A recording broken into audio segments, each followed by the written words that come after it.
جب حضور پاک صلی اللہ علیہ وسلم کے وصال کا وقت قریب آیا نا تو آپ نے حضرت ارزائیل سے فرمایا کہ ارزائیل کیا میری امت کو بھی موت کی تکلیف برداشت کرنی پڑے گی؟ تو حضرت ارزائیل نے فرمایا کہ جی یا رسول اللہ۔ تو آپ کی آنکھوں میں آنسو آ گئے۔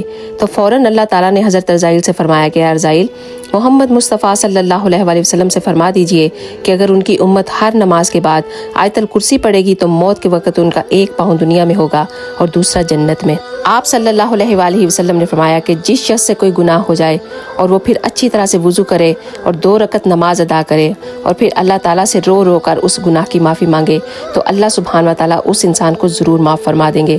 آپ صلی اللہ علیہ وآلہ وسلم نے ارشاد فرمایا اپنے سے کم تر آدمی پر نظر ڈالو اور اپنے سے برتر کو نہ دیکھو، تو اسی طرح ممکن ہے کہ تم اللہ سبحانہ و تعالیٰ کی نعمتوں کو بہتر دیکھ سکو گے۔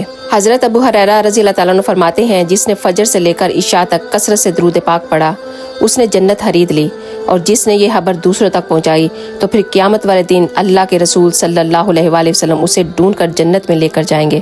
سبحان اللہ۔ تو اس ویڈیو کو ایک دفعہ شیئر کر کے ضرور جائیے گا۔ جزاک اللہ خیر۔